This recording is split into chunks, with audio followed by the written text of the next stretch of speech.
जैसे भस्मा में शिव, जैसे चंदा में शिव, जैसे भस्मा में शिव, जैसे चंदा में शिव। मैंने अंबर में समाया तेरा नाम ले, सांसों में समाया नाम ले, सांसों में तेरा नाम ले।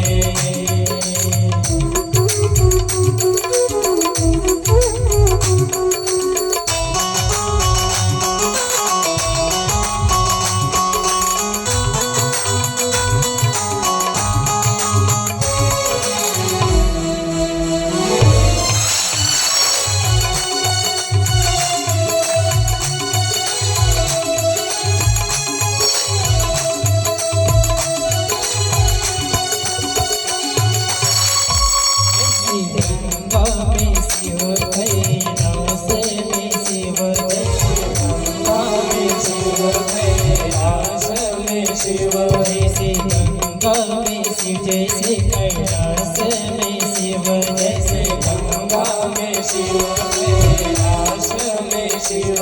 कण कण में समाया तेरा नाम रे, सांसों में तेरा ही नाम रे, सांसों में तेरा नाम रे। जैसे गंगा में शिव, जैसे साधों में शिव, जैसे योगी में शिव, जैसे साधों में शिव।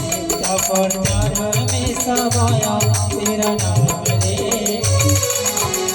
सांसों में तेरा ही नाम रे, सांसों में तेरा ही नाम रे, नाम रे, सांसों में तेरा ही नाम रे, नाम रे, सांसों में तेरा ही नाम रे, ओ सांसों में तेरा ही नाम रे।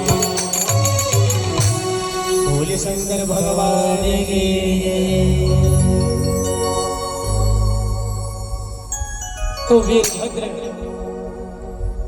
और माँ काली दोनों हाथ जोड़ करके खड़े हो गए। भोलेनाथ से कहे, भोलेनाथ क्या किया है, किस हेतु से हमें बुलाया? भगवान भोलेनाथ कहे, जाओ मेरी सती को मारने वाले का विध्वंस कर दो यज्ञ, और उसका भी सिर काट देना और स्वाहा कर देना। कहे जाओ दक्ष की यज्ञशाला में सारा कुछ अस्त व्यस्त कर दो और यथा उचित सबको दंड दे देना। कहे वीरभद्र और माँ काली ऐसे तीव्र गति से दौड़े हैं जैसे जब कोई कार गुजरती है ना तो उसके पीछे पीछे छोटे छोटे कचड़े भी उड़ते हैं। बस इसी तरह से जब वीरभद्र और काली दौड़े हैं तो बड़े बड़े वृक्ष भी उखड़ उखड़ के पीछे कचड़े की तरह उड़ने लगे। वायुमंडल काला काला घटा छा गया। प्रसूति कहने लगी, एक ऐसी घटा छा गई, क्या होने वाला है, कहीं प्रलय न हो जाए। तब वहां पर खड़े ऋषि मुनियों ने कहा, हो न हो ये भगवान भोलेनाथ के कोप की वजह है, अब शायद हम किसी का कल्याण नहीं। उसी समय सोच ही रहे थे, बोल ही रहे थे कि धड़ाम से कूद पड़े दोनों के दोनों वीरभद्र और माँ काली, और देखते देखते में घमासान वहां युद्ध होने लगा। एक दूसरे को मारने लगे, यथा उचित सबको दंड देने लगे, और युद्ध करते करते में आखिर में राजा दक्ष के बाल को पकड़े और खड्ग से वीरभद्र ने दक्ष के गले को काट लिया और कुंड में ही स्वाहा ऐसे बोल करके डाल दिया। यज्ञ विध्वंस हो गया। ये था उचित, सबको दंड दिया। दोनों ने मिलकर और वापस आकर के भगवान शिव में ही लीन हो गए।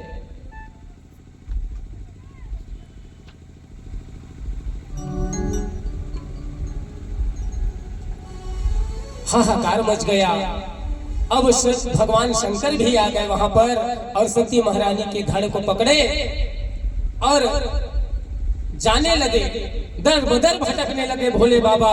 तो भगवान विष्णु ने सुदर्शन चक्र का ध्यान किया और चक्र को कहे कि छोटे छोटे टुकड़ों में सती महारानी के शरीर को काटते जाना।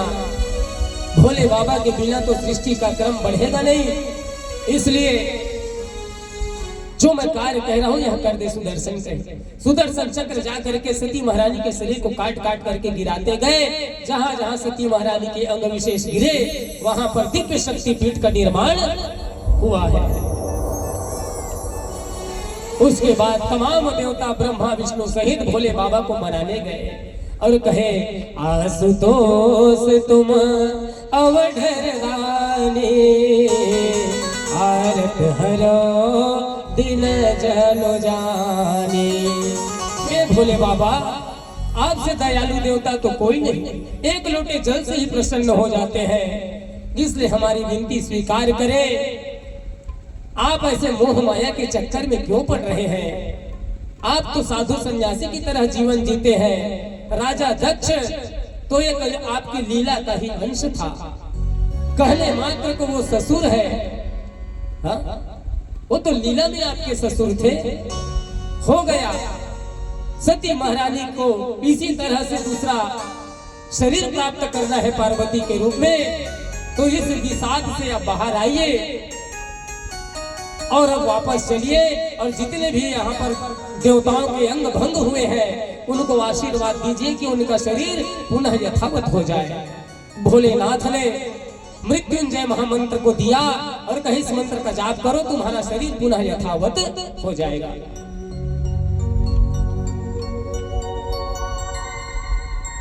लेकिन कहे भोले बाबा कि मैं दक्ष को जीवित नहीं करूंगा। क्यों? अगर ये जीवित होगा तो इसका दिया हुआ श्राप भी जीवित रहेगा, इसलिए मैं नहीं कर सकता। कहे ब्रह्मा जी कहे भोले बाबा जीवित तो करना पड़ेगा, क्योंकि दक्ष एक कुशल सभापति का एक 5 मिनट बचे थे खर बोल का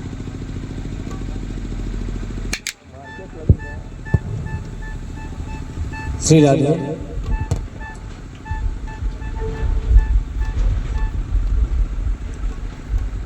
ब्रह्मा जी कहे बाबा आप चिंता क्यों करते हैं? मैं सारी व्यवस्था सोच के विचार के आया हूं। जहां भी यज्ञ होगा, यज्ञ किसे कहते हैं? जो हवन कुंड होते हैं ना, उसे ही यज्ञ नारायण कहा जाता है, जिसमें हम आहुति डालते हैं। तो यज्ञ में जो डाला जाएगा वो तो देवी देवताओं के नाम से, जिनके भी नाम से डाला जाएगा उनको मिल जाएगा। लेकिन उस यज्ञ में जो बची हुई सामग्री होगी, बची हुई जो सामग्री जो बच जाते हैं, सांकल्य जो बाहर 2-4 दाने इधर उधर छिड़क जाते हैं, घी की बूंदे टपक जाती हैं, तो ये सारे वस्तु जो बची हुई वस्तु है, ब्रह्मा जी कहे सारे बचे हुए वस्तुओं पर आपका अधिकार होगा। भोलेनाथ कहे बोले शंकर भगवान की। इतने बस से भोलेनाथ प्रसन्न हो गए। क्यों? यज्ञ नारायण नारायण है और नारायण की बची हुई प्रसादी मुझे मिल रही है, इससे बड़ा सौभाग्य मेरा क्या होगा। भोलेनाथ इसमें प्रसन्न हो गए। बची हुई सामग्री अर्थात नारायण का भोग लगा हुआ प्रसाद मुझे मिलेगा, यह सोच करके खुश हो गए और बकरे का सिर ला करके दक्ष के सिर पर लगा दिए।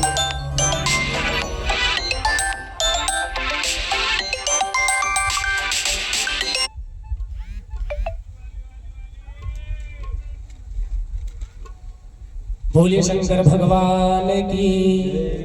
तो दक्ष के सिर पर बकरे का सिर लगाए।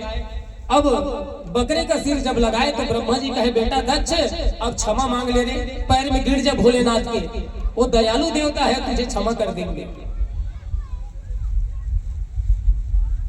और जोर जोर से उनका नाम ले, जयकारा लगा। तो दक्ष पैर में गिर गए भोलेनाथ के, कहे भोले बाबा क्षमा कर देना, जो भी गलती हुई अपराध उसको माफ कर देना। बोलना चाह रहे हैं लेकिन बकरे का सिर है, कैसे बोले? हा? जो भी बोलना चाहते उनके मुंह से बोम बोम करके आवाज आती है। क्या आवाज?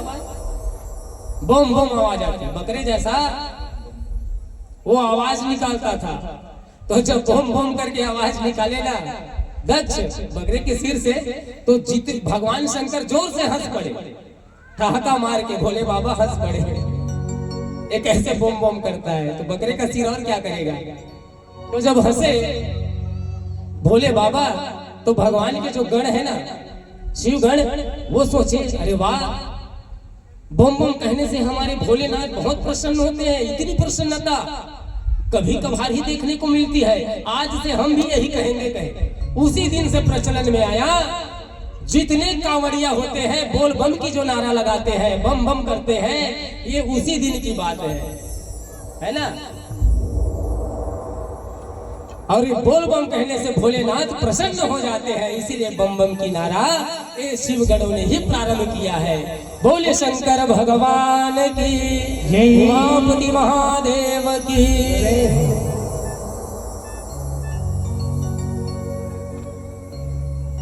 तो आज की जो कथा है यहीं पर विराम लेती है, और कल मां सती पार्वती रूप में इनका अवतरण होगा। कल की कथाएं बड़ी विचित्र है, जो कहने में भी आनंद आती है और सुनने में भी तो आएगी। बहुत सुंदर कथा। आज तो बहुत ज्यादा बोला हूं, गाया कम हूं, लेकिन कल की कथा ऐसी है कि गा गा कर ही आपको कथा सुनाएंगे। बड़ी सुंदर कथा।